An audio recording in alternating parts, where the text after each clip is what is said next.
Mais Dieu dit, il est l'hébreu. Il est l'hébreu. Vous savez où se situe l'île des Lébreux ici? Pourquoi on les avait mis là-bas? Pour ne pas contaminer les autres. C'était une île, c'était comme une prison. Imaginez celui qu'on trouve qui a la lèpre et qu'on amène là. On le coupe de sa famille. On le coupe de sa femme, de ses enfants, si c'était un mari. Et si c'était un enfant, on coupe de ses parents. Pour l'isoler. Mes chers amis, c'est comme ça pour nous. La source de sa joie, sa famille, sa maison, son pays, on le met à l'écart. C'est comme ça que le péché œuvre en nous. Et il nous isole.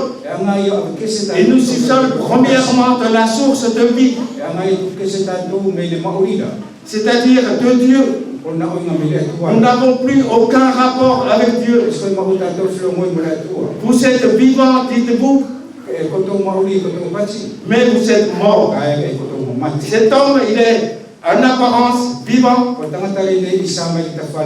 avec plein de gloire, mais il est à l'intérieur mort. Vous avez vu, c'est un fruit, par exemple. Il y a parfois, on trouve au marché des fruits magnifiques. Mais lorsque vous ouvrez, ça sent mauvais, c'est pourri. Et souvent, voyez-vous, quand on voit les autres, comme je vous vois ce matin, tous là, c'est beau. Et entre parenthèses, le mot Naaman, Naaman veut dire agréable. Ah, c'était agréable là. Tous, vous savez, de belles figures, de beaux visages, de beaux vêtements. Mais moi, je ne peux pas vous voir ce qu'il y a dedans. Mais lui, Dieu peut voir. Et il voit, et il sonde vos cœurs. Et il voit jusqu'au mieux que les scanners. Et il voit votre cœur. Qu'est-ce qu'il découvre là? Pourriture.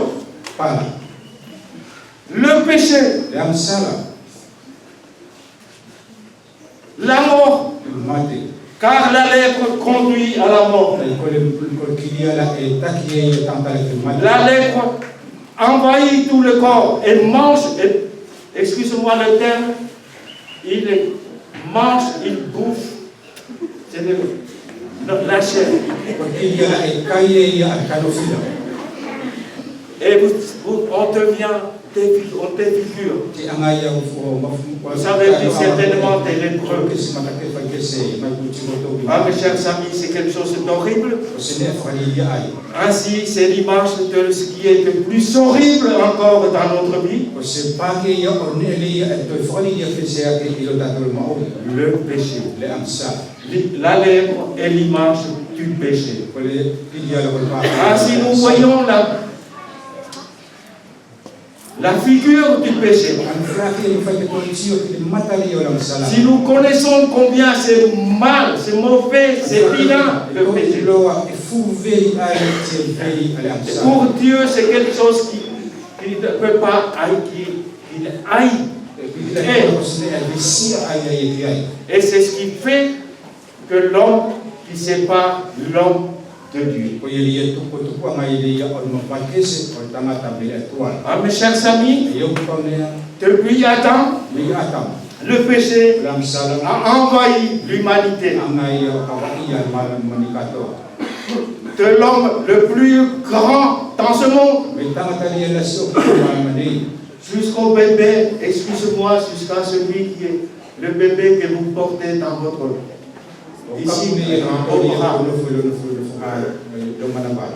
Le péché, tous ont péché.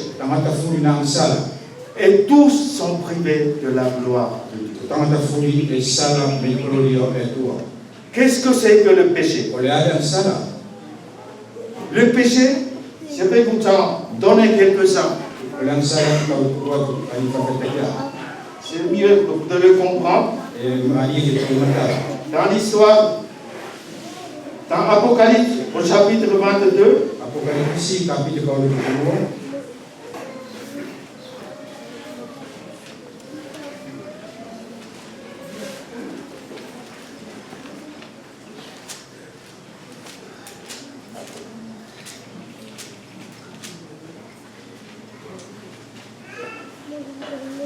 verset 15, il nous est dit ceci.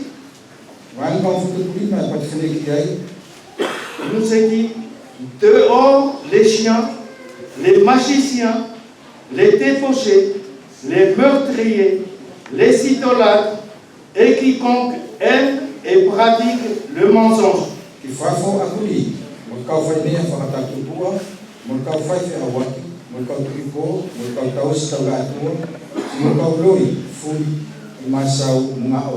Et qu'est-ce que c'est que les chiens? Dehors, ça, qu'est-ce que c'est que les chiens? La parole de Dieu nous le dit aussi. Nous lisons dans le Galates chapitre 5.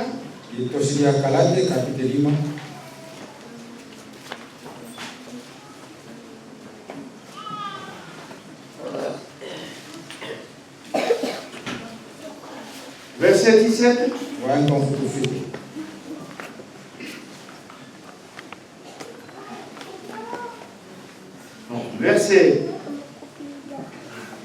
Verset 19.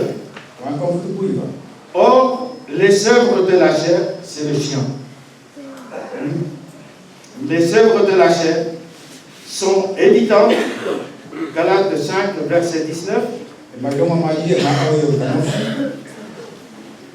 Ce sont la débauche, l'impureté, le dérèglement, l'idolâtrie, la magie, la rivalité, les querelles, la jalousie, les animosités, les disputes, les divisions, les sectes, l'envie, l'ivrognerie, les excès de table et les choses semblables. Même les excès de table. Même les excès de vin. Tout excès. Voilà ce que c'est que le péché.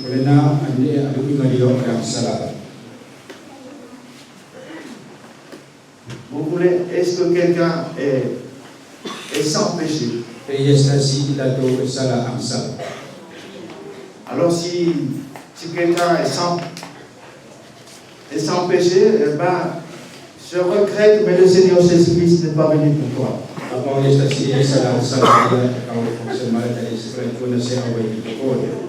Mais, mes chers amis, la bonne nouvelle, c'est pour ces gens que le Seigneur Jésus-Christ est venu sur la terre. Et il y a une espérance pour nous. Parce qu'il voyait notre état. Il voyait toutes ces choses-là en nous. Il voyait que nous sommes gravement malades. Et il voyait que nous allons bientôt être jetés en enfer. Et Dieu, dans son grand amour, a eu pitié de nous. Il vous a aimé d'un amour éternel. C'est pourquoi il a donné son fils. Il est venu, il s'est incarné, il s'est fait pauvre. Pourquoi vous vous approchez de vous? Ah, mes chers amis, si vous comprenez l'amour de Dieu, après avoir décrit Naaman, il nous est parlé de la grâce. Et nous allons revenir au chapitre 5 du livre de 2 Rois.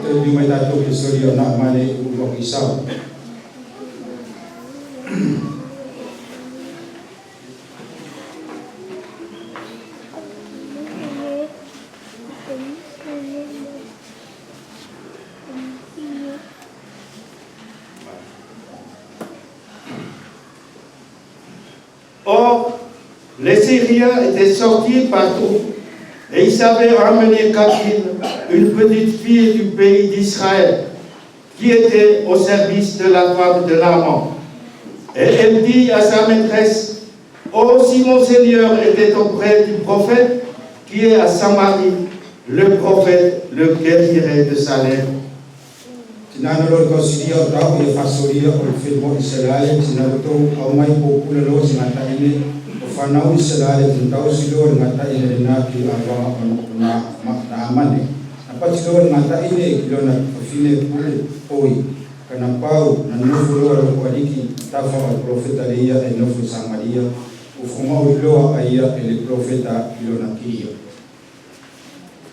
La grâce de Dieu,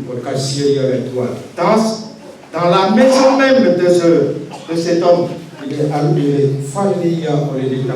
il y avait quelque chose, il y avait quelqu'un d'autre. Il y avait une petite fille que peut-être ce général a été emmené captif.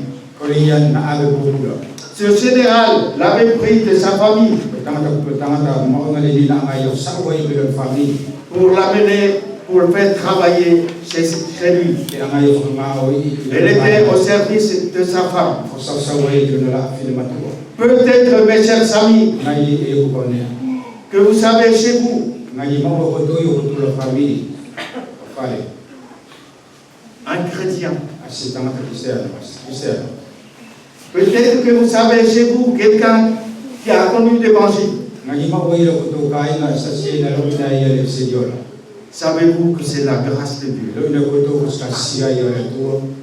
Savez-vous qu'il était là, que Dieu l'a envoyé parce que pour vous? Car c'est cette femme, c'est cette jeune fille qui avait la solution. C'était pas lui la solution, elle la solution. Mais elle avait la solution. Elle avait la bonne nouvelle. Il y avait quelqu'un qui pouvait guérir la lèvre. Mes chers amis, juste un petit encouragement pour chacun d'entre nous. Mes chers, vous qui êtes enfants de Dieu, Dieu vous a placé quelque part, partout où vous êtes. C'est pourquoi, aussi parce que là, il y a des écoles. Il y a des gens à qui vous devez parler. Vous avez une bonne nouvelle pour eux. Et ce n'est pas simplement, ce n'est pas parce que c'est jeune fille. Vous n'êtes jamais trop jeune pour témoigner de Jésus-Christ. Et il n'y a pas de trop. Il y en a qui disent je suis trop vieux. Et il y en a qui disent je suis trop ceci, je suis trop cela. Non, mes chers amis, même vous, les petits, les jeunes, vous n'êtes jamais trop petits, vous n'êtes jamais trop jeunes pour parler de Jésus-Christ. Et ensuite, il nous est dit ici, regardez comment il a dit. Oh, si mon Seigneur était auprès du prophète qui est à Samarie.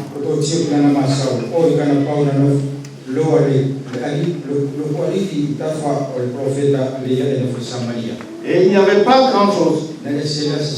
Juste à lui dire, ah, il y a quelqu'un à Samarie. Il ne fallait pas connaître grand-chose.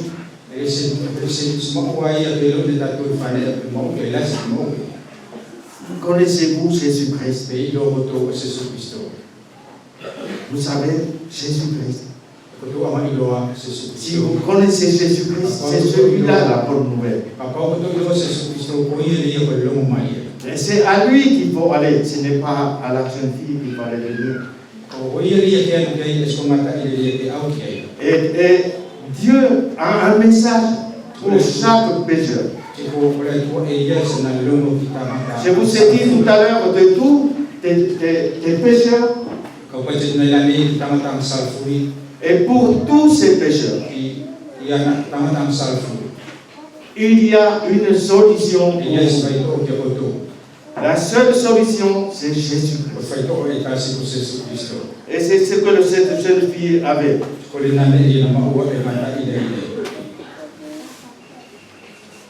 Le prophète qui est en Samarie. Quel est ce prophète? À l'époque, c'était Élisée. Élisée est l'image du Seigneur Jésus-Christ. Qui avait le double portion.